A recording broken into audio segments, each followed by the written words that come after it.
आज हम स्टार्ट करेंगे एक 22-25 साल का युवा जो रहता है, जो कमाना स्टार्ट करता है, तब से लेके हम रिटायरमेंट प्लानिंग तक उसकी पूरी प्लानिंग मैं बताना चाहूँगी।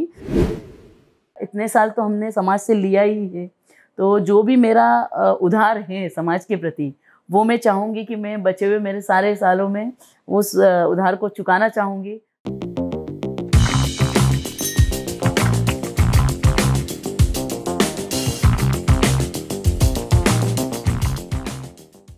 आज हम बात करेंगे धन के बारे में संगीता कल्याणी जी से, जो कि लोगों को ये बताती हैं कि कमा तो आपने लिया है, अब संभालेंगे नहीं तो वो कभी भी बड़ा काम नहीं कर पाएंगे, क्योंकि कहते हैं आप सादा कमाने से कभी रईस नहीं बनते, आप अच्छी तरीके से जोड़ने से, सेविंग करने से और उसका प्रबंधन करने से रईस बनते हैं। तो संगीता जी, आपका बहुत बहुत स्वागत है हमारे इस बातचीत में। और हम ये बात इसलिए करते हैं कि बात निकलती है तो दूर तक जाती है, हम कोई बात निकालेंगे तो वो बहुत दूर तक जाएगी। तो सबसे पहले आप बताइए, आपके लिए धन का मतलब क्या है? तो धन के लिए अगर हम बात करें तो धन जो है वो कमाना और उसको सही तरीके से मैनेज करना, उसका जो प्रबंधन करना, वो भी काफ़ी ज़रूरी है। और अगर हम सही प्लानिंग करके चलें धन की, तो उसके लिए काफ़ी डाइवर्सिफाइड रहना होता है और काफ़ी सारी जगह हैं जहां हमको अलग अलग इन्वेस्ट करना रहता है। ये नहीं है कि हम एक ही जगह धन जो भी आया उसे हम एक ही जगह इन्वेस्ट कर दें या उसी की एक ही जगह प्लानिंग कर दें। हमेशा धन को बिल्कुल प्रॉपर प्लानिंग के साथ ही इन्वेस्ट करना चाहिए। तो अगर हम बात करें, ये जो नए नए बच्चे कमाना शुरू करते हैं और जब वो कमाना शुरू करते हैं तो उसी स्पीड से खर्चा करना शुरू करते हैं, तो आप हमारे युवा साथियों को क्या कहेंगी कि जब से वो कमाना शुरू करें, कितने % तो खर्चे में करें और कितना % सेविंग करें? पहले तो ये सवाल। और सेविंग में भी कितने तरह की सेविंग करें जो उनको आगे तक की जिंदगी में काम आए? जब व्यक्ति को पेमेंट आना स्टार्ट होता है, पैसा मनी धन कमाना स्टार्ट करता है, तो उसको ऐसा लगता है कि बस पैसा आया, मैं गाड़ी खरीद लूँ, मैं बंगला खरीद लूँ, मैं क्या नहीं कर लूँ। मतलब वो भी ज़रूरी है सब चीज़ें, लेकिन एक समय के साथ ज़रूरी है। तो पूरा हम जो आज हम जो स्ट्रक्चर देखेंगे कि उसमें किस तरह से हमको एक एक चीज़ को, हर चीज़ को कुछ अमाउंट देना है और उसके हिसाब से हमको पूरी फाइनेंशियल प्लानिंग ऐसी करनी है कि हम जब भी कभी इमरजेंसी भी लगे या कभी अपने को मतलब आगे भी रिटायरमेंट प्लानिंग तक हम जाएंगे। आज हम स्टार्ट करेंगे एक 22-25 साल का युवा जो रहता है, जो कमाना स्टार्ट करता है, तब से लेके हम रिटायरमेंट प्लानिंग तक उसकी पूरी प्लानिंग मैं बताना चाहूँगी। क्योंकि व्यक्ति के पास धन तो आ जाता है, लेकिन उसको प्रॉपर मैनेज नहीं करने की वजह से उसको फ्यूचर में जो दिक्कतें आती है वो अभी नहीं महसूस कर सकता। लेकिन अगर उसको एक प्रॉपर कोच, एक प्रॉपर एडवाइज़र, फाइनेंशियल एडवाइज़र के साथ अगर वो को साथ लेके चले अगर तो वो काफ़ी अच्छे से उसको प्लान करके और अपनी लाइफ को बहुत सुखद बना सकता है, अपनी लाइफ को एंजॉय कर सकता है। धन कमाना ये नहीं होता है कि सिर्फ धन कमाया, इन्वेस्ट किया, ये नहीं होता है, अपनी लाइफ को भी साथ में एंजॉय करना ज़रूरी है। तो जैसे आपने मुझे अभी बताया था कि इमीडिएट वाली प्लानिंग, मिड टर्म प्लानिंग और लॉन्ग टर्म प्लानिंग, ये 3 तरीके से सेविंग की जानी चाहिए। तो पहला सवाल तो ये कि अगर 100 रुपये मिले तो कितना खर्चा करे और कितना वो सेविंग में लगाए? हाँ, तो उसको अगर 100 रुपये मिलते हैं तो अभी आजकल क्या हो गया ना, देखो ज़माना ये है कि 2 मिनट्स मैगी भी अवेलेबल है और 2-2 मिनट में मिलने वाली काफ़ी चीज़ें हैं। तो उस हिसाब से ना चले। मतलब आजकल का जो यंग जनरेशन का जो ट्रेंड हो गया है, वो सबसे पहले मनी आने पे उसको क्रिप्टो और फ्यूचर एंड ऑप्शंस में लगा के और मतलब एक शॉर्टकट करके व्यक्ति जो है धन को दुगुना, चौगुना या 10 गुना करना चाहता है, पर कई बार उस लालच में व्यक्ति जो है नीचे भी आ जाता है। तो संगीता जी क्या कह रही हैं, ध्यान से सुनिएगा कि सफलता का कोई शॉर्टकट नहीं होता है। तो यदि आप सोचते हैं कि कोई ऐसा मैजिक होगा कि 2 के 4, 4 के 8, 8 के 15 और 15 के 50 हो जाएंगे, तो रुकिएगा, ध्यान रखिएगा, ऐसा ना हो इस किसी चक्कर में आप जो आ रहा है वो भी गवा दें। यदि 100 रुपये मिले तो 40 रुपये बचाए या 60 रुपये बचाए, 40 रुपये खर्चा करें या 60 रुपये खर्चा करें, या 50 रुपये खर्चा कर दे 50 रुपए बचाए, क्या करना चाहिए?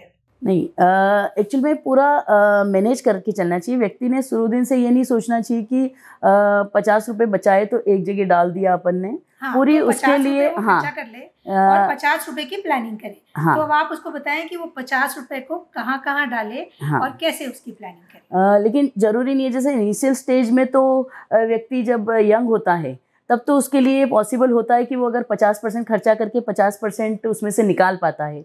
लेकिन जैसे जैसे उसकी मैरिज होती है, उसकी लाइफ स्टेज चेंज होती है, उसके बच्चे हुए, तो उसके लिए इतना पॉसिबल नहीं होता कि वो 50% तक बचा पाए। इनिशियली ये है कि बिफोर मैरिज हो सकता है वो काफ़ी अच्छा सेविंग कर ले। क्यों? क्योंकि उसके पास ज़्यादा खर्चे नहीं होते, लेकिन धीरे धीरे उसकी सेविंग कम होती जाती है। तो कभी भी अपनी सेविंग को 10% से कम ना होने दें।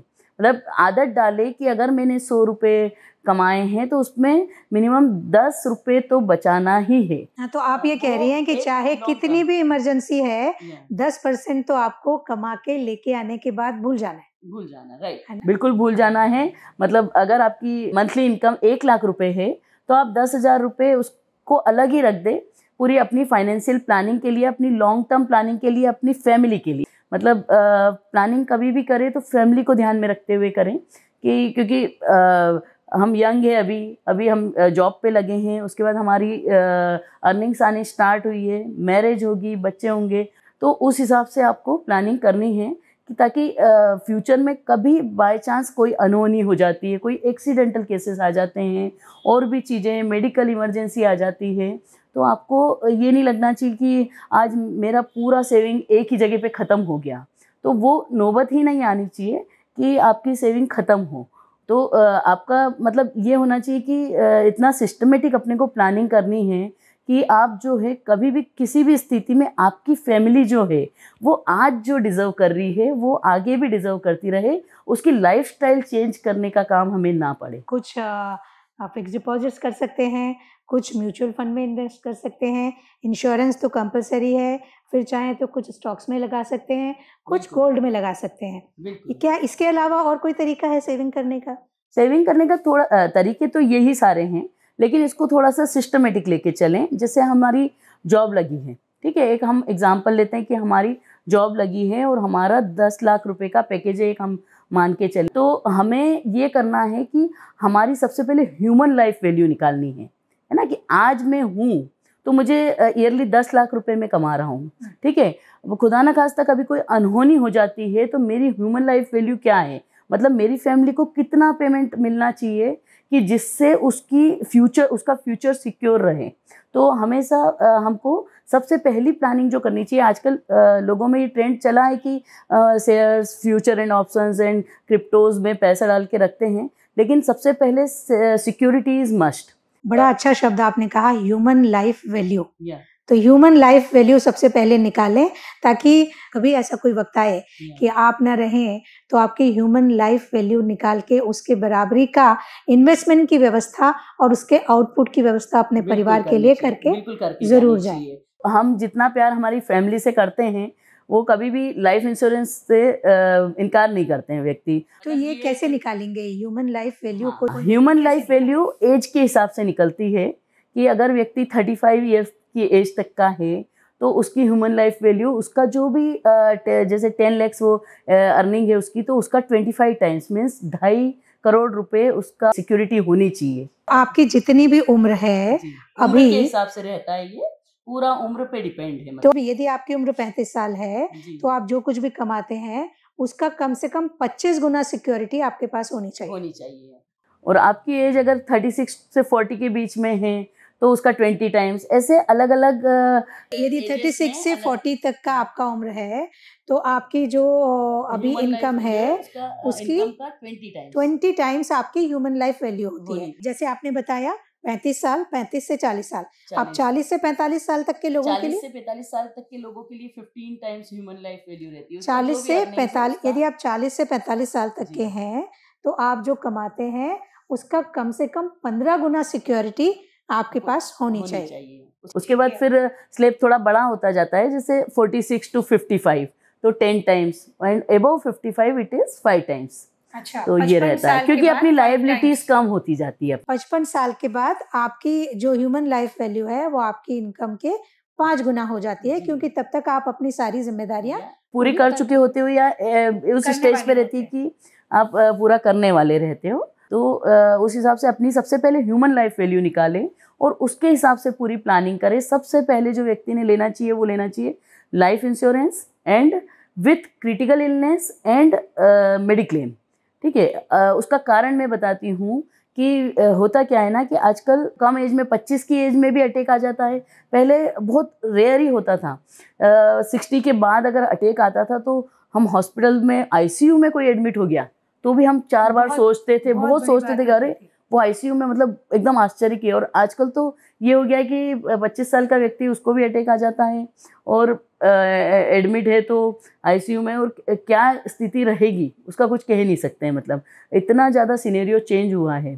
तो एक लाइफस्टाइल चेंज हुई है लोगों की, खान पान रहन सहन, मतलब इतना ज़्यादा चेंज हुआ है कि एज थी पहले वो 67 हुआ करती थी, अभी 73 तक व्यक्ति कि हम एक नॉर्मल एज एक्सपेक्ट करते हैं। लेकिन फिर भी जो कम एजेस में जो ये हो रही है, बीमारियां हो रही हैं और आपका डेथ हो जाती है, व्यक्ति की अनहोनी हो जाती है किसी के साथ, तो वो सब चीज़ों को हमको सोचना चाहिए और उस हिसाब से पूरी प्लानिंग करनी चाहिए। जो हम लाइफ इंश्योरेंस करते हैं टर्म प्लान, उसका बिल्कुल अपोजिट है, क्योंकि लाइफ इंश्योरेंस में ये होता है कि हम कभी नहीं रहते हैं तो हमारे बाद हमारी फैमिली को पैसा मिल जाता है।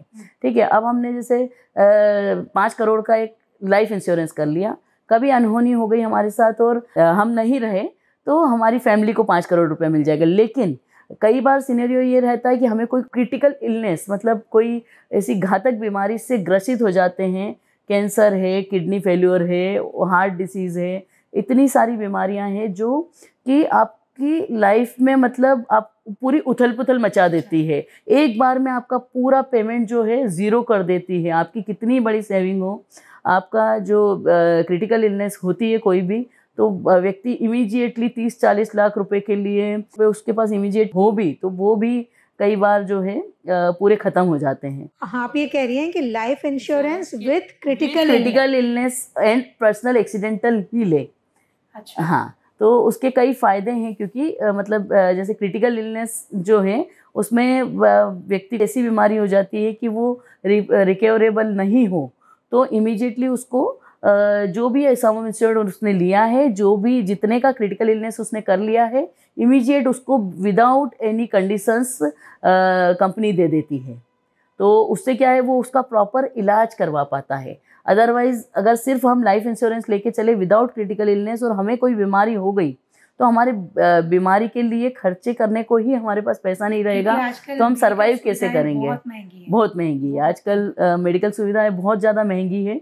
तो इसलिए सेम जो है एक पर्सनल एक्सीडेंटल जो है वो भी कवरेज उसमें रहता है। लाइफ इंश्योरेंस के साथ आप पर्सनल एक्सीडेंटल को भी कवर करें।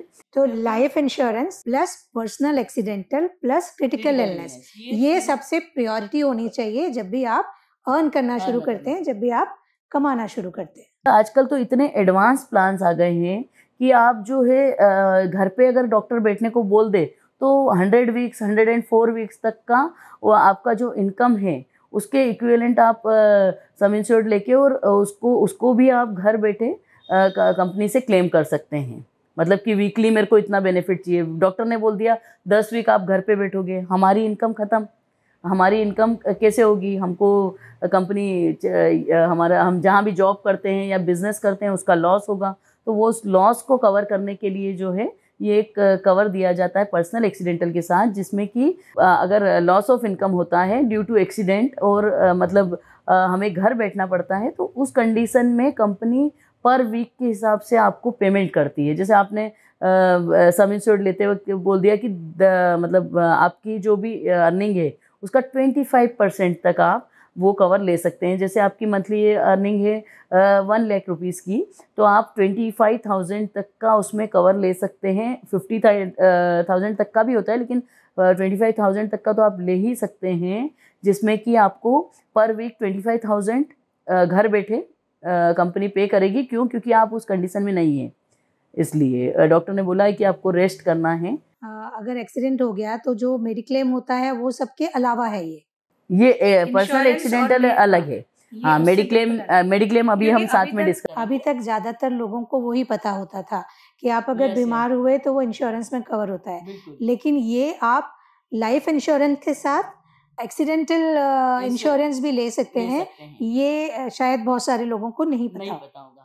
नहीं पता होगा। लाइफ इंश्योरेंस के साथ भी ले सकते हैं और अलग से भी ले सकते हैं, सिर्फ पर्सनल एक्सीडेंटल कवर भी ले सकते हैं। जैसे मैं एक एग्जांपल बताती हूँ कि सेल्स में जो लोग जॉब करते हैं वो सबसे पहले सोचते हैं कि यार कभी मैं मार्केट घूमता हूँ और मार्केट में कभी खुदा न खास्ता एक्सीडेंट हो गया, क्योंकि डेली एक्सीडेंट की संख्या सभी को मालूम है कि कितने भयंकर एक्सीडेंट्स होते हैं।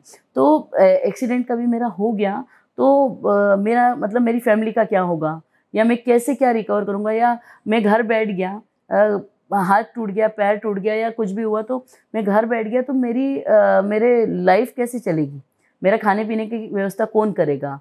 तो वो व्यक्ति हमेशा पर्सनल एक्सीडेंटल कवर ज़रूर से ले लेता है कि मतलब कुछ भी हुआ तो मेरे को उसकी भरपाई हो पाए। उसमें बहुत सारे ऑप्शंस भी रहते हैं, जैसे मेडिकल फैसिलिटी उसमें भी रहती है कि एक्सीडेंटली अगर कुछ होता है तो मेडिकल फैसिलिटी, मेडिक्लेम अलग चीज़ है, लेकिन मेडिक्लेम के इसमें भी ये फैसिलिटी अवेलेबल है। इंश्योरेंस के साथ भी ये फैसिलिटी अवेलेबल है, कई कंपनियों में ये फैसिलिटीज़ अवेलेबल है। और पर्सनल एक्सीडेंट के साथ आप मेडिकल एक्सपेंसेस के लिए एक अलग से राइडर होता है, वो आप साथ में ले सकते हैं। उसके अलावा लॉस ऑफ इनकम के लिए ले सकते हैं। उसके अलावा बहुत सारे ऑप्शंस उसमें रहते हैं, जैसे कभी बाई चांस एक्सीडेंटली में मेरी डेथ हो जाती है तो एक पर्टिकुलर अमाउंट जो मैंने सम इंश्योर्ड की लिया है वो तो मिलेगा ही। साथ में मेरे बच्चे हैं, मेरे बच्चे छोटे हैं तो मेरे बच्चे को एजुकेशन का क्या होगा, तो उसके लिए भी फैसिलिटीज़ रहती है। अच्छा। आप कोमा में चले जाते हो उसके लिए भी फैसिलिटीज़ रहती है। बहुत सारे ऑप्शंस आजकल अवेलेबल है। पहले पर्सनल एक्सीडेंटल मतलब यही होता था कि मतलब आप डेथ हो गई तो ही मिला करता था। आजकल partial disability, permanent disability, total disability, उसके अलावा भी बहुत सारे ऑप्शन, कोई कोमा में चला जाता है तो भी, घर बैठना पड़ता है तो भी, बहुत सारे ऑप्शंस अवेलेबल है। तो जैसे ही आप कमाना शुरू करते हैं सबसे पहले आपको अपनी इमरजेंसी सिचुएशंस की व्यवस्था करनी चाहिए, अपना ह्यूमन लाइफ वैल्यू निकालना चाहिए। और वो जब आप नहीं रहें या कभी आपका एक्सीडेंट हो गया या कोई परमानेंट डिसेबिलिटी हो गई या आपको कुछ महीने तक बिस्तर पर रहना पड़ा, ऐसी स्थिति में भी क्या कोई मदद हो सकती है, तो उसकी व्यवस्था हमें सबसे पहले करना चाहिए। साथ ही इन्वेस्टमेंट की जहाँ तक हम बात करें तो इन्वेस्टमेंट डाइवर्सिफाइड करने चाहिए। तो अब हम इसके साथ मेडिक्लेम भी हम लेंगे और उसके पहले हम एक डिस्कस करेंगे कि कुछ सेविंग प्लान भी हम लोग साथ में लेके चलें। उसके बाद एक जो सबसे बड़ी चीज़ है वो ये है कि लिक्विड मनी, मतलब कैश इन हैंड या कुछ कैश ऐसा होना चाहिए जो कभी भी कोई इमरजेंसी आती है तो इमीडिएटली अपने को मतलब अवेलेबल हो जाए। तो कुछ इन्वेस्टमेंट हम एफडीज में कर सकते हैं, कुछ हम सेविंग अकाउंट में भी रखें पैसा, कुछ जो है कैश इन हैंड भी रखें। रात को 2 बजे कभी कुछ ज़रूरत लग रही है तो कैश इन हैंड भी काम आता है। आजकल तो वैसे बहुत सारी ऑनलाइन फैसिलिटीज़ अवेलेबल है, इसलिए अच्छा है, लेकिन पहले तो वो हुआ नहीं करती थी। तो कैश इन हैंड होना हमेशा ज़रूरी रहता था। व्यक्ति हमेशा सेफ्टी की दृष्टि से घर में कैश रख के चलता था। तो कैश इन हैंड मतलब एक लिक्विड मनी होना बहुत ज़रूरी है। तो कुछ मतलब ऐसा नहीं करें कि हम मनी ऐसी जगह फंसा दें कि जहाँ 5 साल या इसका लॉक इन पीरियड हो। तो लॉक इन पीरियड वाली चीज़ लेने के बजाय हम इनिशियली जो है पहले हमारी प्लानिंग उस टाइप से करें कि जैसे आपको लिक्विड मनी की भी ज़रूरत पड़ती है, कैश इन हैंड की ज़रूरत पड़ती है, तो इमीडिएट आप उसको रिकवर कर। तो कुछ पैसा ऐसा कर लें जो लिक्विड कंडीशन में हो, जो आपको इमीडिएट मिल जाए इमरजेंसी में। फिर कुछ पैसा ऐसा करें जो 5 इयर्स 10 इयर्स के लॉक इन स्थिति में हो, और फिर एक लॉन्ग टर्म 10 साल 15 साल 20 साल की एक प्लानिंग लेके ऐसे 3 तरह के इन्वेस्टमेंट बिल्कुल 3 से 4 तरीके के आप इन्वेस्टमेंट कर सकते हैं। और एक लोगों के दिमाग में जो बैठी हुई है कि रिटायरमेंट प्लानिंग है ना, तो रिटायरमेंट प्लानिंग लोग कब करना स्टार्ट करते हैं, जब वो रिटायरमेंट की एज पे आ जाते हैं। तो सबसे पहले मेरा कहना रहेगा लोगों को कि रिटायरमेंट प्लानिंग हम जिस रोज़ कमाना स्टार्ट करते हैं उसी रोज़ से अगर हम रिटायरमेंट प्लानिंग कर लें तो हो सकता है कि मतलब हम जब रिटायर हों तो अच्छी मतलब वर्ल्ड टूर पे जाएं मस्त, और उस टाइप की रिटायरमेंट प्लानिंग करने की कोशिश करें अगर हम वेल इक्विप्ड हैं और हमारे पास इतना मनी है तो उसको, या कम मनी भी है तो उसको भी हम इस टाइप से कुछ मैनेज करें कि रिटायरमेंट पे हमको किसी की शक्लें देखने की ज़रूरत नहीं पड़े। मतलब एक मैं नॉर्मल लैंग्वेज में ही बोलूँगी क्योंकि मतलब ऐसा होता है कई होता बार। है। हम अगर अपने लिए रिटायरमेंट की प्लानिंग नहीं करते तो पहले तो जो संगीता जी ने कहा कि रिटायरमेंट की प्लानिंग तब नहीं करना है जब पास से रिटायरमेंट दिखने लगता है, जब बिल्कुल। आपकी ज़िंदगी शुरू होती है तब से तब रिटायरमेंट से प्लानिंग करनी रिटायरमेंट है। प्लानिंग करनी और है। इसके 2 फ़ायदे हैं, एक तो आपकी सिक्योरिटी तो है ही, एक स्थिति में वो पैसा चूँकि आप अपने रिटायरमेंट के लिए अलग निकाल के रख देंगे, तो वो कहीं ऐसी जगहों पे खर्चा नहीं होगा, चाहे वो बच्चों के लिए हो या किसी बड़े मकान को बनाने के लिए हो या और किसी ऐसी प्रॉपर्टी को बनाने के लिए हो, जो बाद में आपके पास रहे ही ना। या ये कहना नहीं चाहिए, अपना एक दायरे से ज़्यादा भी यदि हम बच्चों पे खर्च कर देते हैं और बाद में सब कुछ उन्हें दे देते हैं और फिर उम्मीद करते हैं कि ज़िंदगी के आखिर में वो हमारे को सँभालेंगे, तो ये सोच भी गलत है। देखो, डिपेंड करता है संस्कारों पे कि संस्कार कैसे हैं, लेकिन किस दिन किसका दिमाग क्या पलटता है कुछ कह नहीं सकते अपन। नहीं, पर तो हम तो इसलिए अच्छे ही हर चीज संस्कार को देंगे। सेफ्टी से बिल्कुल लेके चलना चाहिए। भाई, हम तो अच्छे ही संस्कार देंगे, हम ये नहीं कह रहे हैं कि हम खराब संस्कार देंगे, बिल्कुल। लेकिन हमारे अपने लिए व्यवस्था करने में बुराई क्या है? बुराई नहीं है, बिल्कुल बुराई नहीं है। हमें हमारी फ्यूचर प्लानिंग इस हिसाब से करनी चाहिए कि रिटायरमेंट पे हमारा जो है लाइफ बिल्कुल मतलब जॉयफुल लाइफ जिसको बोलते हैं हम, व्यक्ति मतलब उस 50 के बाद सोचने के बजाय अगर उसको 30-35 के आसपास सोचे तो मेरे हिसाब से, जैसे अभी जो मेरे कुछ टच में ऐसे लोग हैं जो अभी 25 से 35 की एज के हैं, लेकिन उन लोगों की रिटायरमेंट प्लानिंग जो की है कि उनको जब भी वो 60 या 62 में आजकल रिटायरमेंट होता है, 62 की एज में आएंगे तो उनको एक लमसम मनी ऐसा मिलेगा कि मतलब उनकी लाइफ में उनको आगे कोई दिक्कतें नहीं आएगी। तो और उसके लिए भी काफ़ी सारे ऑप्शंस अवेलेबल है। जैसे अभी जो गवर्नमेंट एंटिटीज़ हैं, जैसे सेबी है, आपके आरबीआई है या आईआरडीए है, उनके भी गाइडलाइंस जो है कुछ लोगों को अवेयर करने के लिए बहुत अच्छे रहते हैं कि मतलब आप किस टाइप से क्या फाइनेंशियल प्लानिंग करते हैं, उसमें बहुत सपोर्ट करते हैं। तो ऑनलाइन भी अवेलेबल हैं सब चीज़ें, तो उसको भी लोग देखें और मतलब उस हिसाब से थोड़ी सी प्लानिंग करें तो उनका फ्यूचर बहुत अच्छा होगा और फैमिली बहुत मतलब एंजॉय करते हुए और लाइफ को वो जी पाएंगे। मतलब धन को लेके 3 तरह की planning, short term planning, mid term planning और लॉन्ग टर्म प्लानिंग, और चौथी जो सबसे ज़रूरी है, रिटायरमेंट प्लानिंग।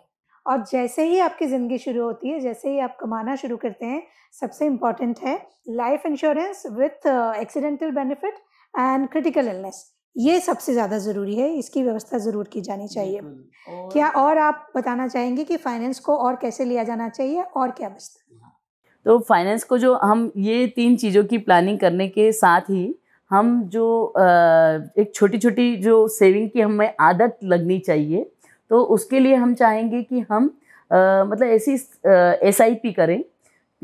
SIP का मतलब होता है सिस्टमेटिक इन्वेस्टमेंट प्लान। ठीक है, अब सिस्टमेटिक इन्वेस्टमेंट प्लान जो रहता है उसमें एक सबसे खूबसूरत बात ये रहती है कि व्यक्ति को सेविंग की आदत लग जाती है। क्यों लगती है? क्योंकि वो आप आपकी कन्वीनियंस के हिसाब से मंथली ले लो या 3 मंथली ले लो या 6 मंथली ले लो या 1 ईयरली ले लो। मतलब इसका मतलब ये हुआ कि आप चाहो तो हर महीने आपके अकाउंट से पैसा डिडक्ट होके सेविंग हो जाए, या आप हर 3 महीने में चाहो तो 3 महीने का इकट्ठा पैसा आपका ये हो सेव हो जाए, हाँ, या 6 मंथ में हो जाए या ईयरली हो जाए। तो ये आदत लगना बहुत ज़रूरी है। अब हम जहाँ तक आते हैं म्यूचुअल फंड एंड SIP पे, तो म्यूचुअल फंड जो रहता है वो उसमें SIP जब हम करते हैं तो वो एक मंथली बेसिस पे या 3 मंथली या ऐसे हम उसको सिस्टमेटिक प्लानिंग करते हैं। और एक होता है लमसम मनी। अब जैसे हमारे पास अगर लमसम मनी है तो उसको हम एक साथ भी म्यूचुअल फंड्स में इन्वेस्ट कर सकते हैं। लेकिन ये है कि म्यूचुअल फंड में अगर एक साथ इन्वेस्ट करते हैं तो वो लॉन्ग टर्म प्लानिंग करें, क्योंकि क्या होता है ना, व्यक्ति सोचे कि यार मैं साल 2 साल करके और बहुत अच्छा 4 गुना या 6 गुना कर लूँ पैसा, तो वो पॉसिबल नहीं है। क्यों? क्योंकि लॉन्ग टर्म प्लानिंग अगर करते हैं हम, तो उसमें आपको रिटर्न्स बहुत अच्छे मिलते हैं। कम से कम व्यक्ति 10 साल की प्लानिंग करें, 15 साल की करें, 20 साल की करें। अब ये मत बोलना कि 20 साल बाद हम रहे या नहीं रहे, हम रहे या नहीं रहे, हमारी फैमिली है, हमारे बच्चे हैं, तो हर चीज़ को हमें साथ लेके चलना है और कभी भी नेगेटिव थिंकिंग लाएं ही नहीं। हम तो जी रहे हैं, अच्छा ही सोचे। और जब तक है जब तक हैं तब तक तो है ही। हाँ, कहते हैं कि a man is nothing but it's habits. Habit जो है वो सेविंग की डालना जरूरी है और वो तभी होगी जब आप सिस्टमेटिक इन्वेस्टमेंट प्लान करेंगे, तो वो आपको आदत पड़ जाएगी कि ये जो पैसा आने वाला है इसमें से इतना पैसा यहाँ चला जाएगा, तो आप उसके बारे में सोचेंगे ही नहीं। सिस्टमेटिक इन्वेस्टमेंट प्लान करने में के बहुत सारे फ़ायदे हैं। जैसे व्यक्ति अगर मंथली बेसिस पे करता है तो उसमें उसके पास एक जैसे लमसम वाला तो इकट्ठा लेके उसने रख दिया, वो जब रेट आएंगे या ऊपर नीचे हुआ तो मतलब उसको ध्यान रखना है। सिस्टमेटिक इन्वेस्टमेंट प्लान में क्या होता है ना, मंथली एवरेजिंग करने का उसको ऑप्शन मिलता है। मतलब एवरेजिंग कर पाता है व्यक्ति। जैसे अब इस महीने में अगर किसी चीज़ के रेट 10 थे और अगले महीने अगर 6 भी हो जाते हैं तो 6 होने पे वो एवरेजिंग कर सकता है उस उतने ही यूनिट्स। उतने यूनिट आपने 10 में भी खरीदी, 7 में भी खरीदी, 4 में भी खरीदी, हाँ, तो वो एवरेजिंग होके आपको लॉस नहीं दिखेगा। और वो जब ग्रो होता है तो इमीडिएट आप उसको विड्रॉ भी कर सकते हैं और हाँ यूज़ कर सकते हैं आप उसको, और उसमें फैसिलिटी रहती है, मतलब कोई लॉक इन की प्रॉब्लम नहीं रहती व्यक्ति को। जैसे अब यंगस्टर्स है तो थोड़ी सी रिस्क इक्विटी वाले पोर्शन में भी जा सकते हैं, है ना। लेकिन अगर आपकी एज 40 से 45 या 45 से एबव है तो थोड़ा सा बैलेंस्ड फंड में ज़्यादा जाएं। मतलब जैसे रिस्क की कंडीशन जो रहती है, ठीक है, 20 से 35 साल तक का व्यक्ति अगर है तो वो बराबर आप रिस्की शेयर्स भी खरीद सकता है, इक्विटी में भी जा सकता है। लेकिन जब सिर्फ एज ही नहीं, आपके पास उतना समय भी होना चाहिए, क्योंकि यदि हम शेयर मार्केट की भी बात करें, हम इक्विटीज की भी बात करें, तो ये एक पूरा बिजनेस है। तो यदि एक तो आपकी उम्र भी होना चाहिए रिस्क लेने की, और दूसरा आपके पास समय होना चाहिए। यदि आप उसको स्टडी कर पाते हैं तो आप डायरेक्ट इक्विटीज में और डायरेक्ट किसी कंपनी के शेयर में इन्वेस्ट कर सकते हैं, उसमें बुराई नहीं है। लेकिन यदि आपके पास समय नहीं है तो बेहतर है कि आप उन कंपनीज को दे दें। वही उसी पे मैं आने वाली थी आगे। जैसे अगर आपके पास समय नहीं है, फाइनेंशियल मैनेजमेंट हमेशा प्रॉपर गाइडेंस में ही करना चाहिए, या तो कोई भी मतलब मीडिएटर होना चाहिए। अगर आप फुल फ्लेज्ड उसमें नहीं हो, कुछ एडवाइजर्स ऐसे रहते हैं आपका पोर्टफोलियो मैनेजमेंट सिस्टम पूरा मैनेज करते हैं, तो वो उनको मनी दे दो, वो उनके हिसाब से पूरा मैनेज करते हैं। आपको डेली की रिपोर्ट्स आपके मोबाइल पे अवेलेबल हो जाती है, आप ऑनलाइन देख सकते हैं। तो कभी भी ये नहीं है कि अपने को टाइम नहीं है और हम इन्वेस्ट करके बैठ गए हैं और देख नहीं पा रहे हैं, तो वो वाली स्थिति ना आए। पीएमएस सिस्टम बहुत सक्सेसफुल सिस्टम है।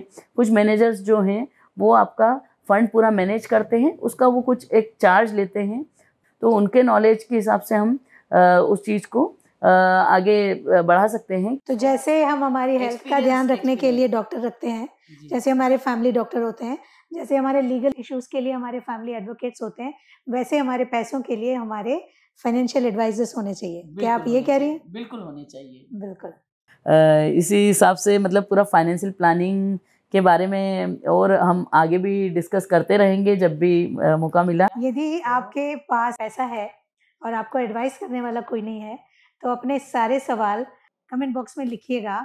हम आपके सवालों को इन तक पहुंचाएंगे और फिर इनसे जवाब लेके आप तक पहुंचाएंगे। यदि आपके पास फिलहाल कोई फाइनेंशियल एडवाइजर नहीं है और आपको लगता है कि अभी मैं इतना कमाता नहीं हूँ या मैं इतनी नहीं कमाती हूँ कि मैं किसी फाइनेंशियल एडवाइजर के पास जाऊँ, तो छोटी मोटी उलझनों के लिए आप कमेंट बॉक्स में लिखिएगा। हम संगीता जी से बात करेंगे और उनसे जवाब लेके आप तक ज़रूर पहुँचाएंगे।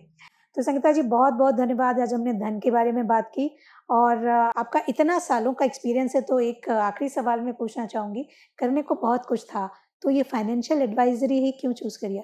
हाँ, उसका एक मेन कारण था कि मैंने जब स्टार्ट किया था तो ऐसा था कि मैं जब देखती थी लोगों में अवेयरनेस की जो कमी है, जिसकी वजह से बहुत सारी फैसिलिटीज़ जो गवर्नमेंट भी दे रही है या किसी एडवाइज़र से भी एडवाइस लेके कर सकते हैं, वो सब नहीं होने की वजह से जो लोग सफ़र करते हैं, स्पेशली मेरा जो सेक्टर था, स्टार्ट जब मैंने किया तो मुझे एज ए सोशल वर्क इसको स्टार्ट करना था। स्टार्टिंग फ्रॉम माय हाउस कि मेरी बाई जो है वो क्या कमाती है और उसका पूरा पैसा कहाँ जा रहा है। उनके घर पे कई बार खाने को नहीं है तो क्यों नहीं है, या कुछ गलत आदत के कारण अगर वो कुछ सफ़र कर रही है तो उसको हमें कैसे सुधारा जा सके। मैंने जब स्टार्ट किया तो मैंने यही सोचा कि जो भी middle class, lower middle class लोग हैं जिनको कि बिल्कुल भी लाइफ इंश्योरेंस, हेल्थ इंश्योरेंस और जो इन्वेस्टमेंट प्लान्स, इनके बारे में और कहाँ अपनी सेविंग किस टाइप से करनी चाहिए, उनके बारे में कुछ भी नॉलेज नहीं था, तो उनको अवेयर किया जाए। तो मेरा उद्देश्य कभी ना मनी मतलब पैसा कमाना रहा न रहेगा, क्योंकि आज जिस दौर में हम लोग हैं तो आज हमें समाज को देने वाला टाइम आ गया है, क्योंकि हमने लिया, इतने साल तो हमने समाज से लिया ही है। तो जो भी मेरा उधार है समाज के प्रति, वो मैं चाहूँगी कि मैं बचे हुए मेरे सारे सालों में उस उधार को चुकाना चाहूँगी। तो उस उद्देश्य से जब मैंने स्टार्टिंग किया तो एज अ सोशल वर्कर मैंने स्टार्ट किया था कि मैं झुग्गी झोपड़ियों में भी मैंने अवेयर किया है लोगों को जाके कि मतलब किस टाइप से आप अपनी सेविंग रखिए, आप कभी कोई अनहोनी हो जाती है तो किस टाइप से आपको मतलब अपना प्लानिंग करना चाहिए, क्योंकि प्लानिंग ज़रूरी नहीं है कि लाखों करोड़ों में ही की जाए। बिल्कुल, आप जो कमाते हैं जो उसी के कमाते साथ हैं हमारे पास कुछ संस्थाओं में ऐसे भी प्लान है जो 250 रुपये मंथली से भी स्टार्ट करते हैं।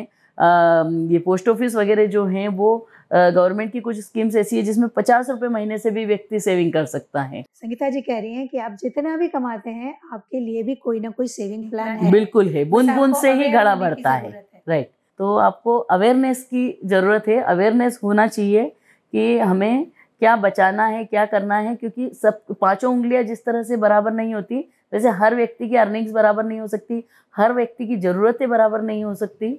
तो सबका अपना अपना लाइफ है, लेकिन उस लाइफ को कैसे हमें मतलब सिस्टमेटिकली चलाना है और बिना किसी कमी के। कहते हैं ना कि ऐसा मत सोचिए कि 99 रुपये आएंगे तब एक मिला के जोड़ूंगा। 1 रुपया आपके पास है तो उससे आपको सेविंग शुरू करनी है और फिर एक एक करके उसमें 99 जोड़ने हैं। इसी बात को ध्यान में रखिएगा और यदि आपके सवाल हैं तो लिखिएगा ज़रूर, बात करते रहिएगा, क्योंकि बात निकलती है तो दूर तक जाती है। यदि अभी तक आपने चैनल को सब्सक्राइब नहीं किया है तो सब्सक्राइब कर दीजिएगा और यदि धन से संबंधित कोई बात आपको लगी है कि आपके काम की है तो लाइक ज़रूर करिएगा, क्योंकि इससे यूट्यूब को पता चलता है कि हमें इस बात को बहुत सारे लोगों तक ले जाना है। धन्यवाद संगीता जी कि आपने हमें टाइम दिया और आपने हमें धन के बारे में इतना सारा बताया। अगली बार भी कभी बहुत सारे सवाल होंगे धन को लेके तो आपको फिर बुलाएंगे। बिल्कुल, thank you very much Manisha ji, और आपका बहुत बहुत शुक्रिया कि आज आपने इस आपके प्लेटफॉर्म पे मुझे मौका दिया, और मुझे बहुत खुशी हुई इस बात की कि आज हम कुछ डिस्कस कर पाए साथ में। इसी के साथ नमस्कार, जय भारत, वंदे मातरम।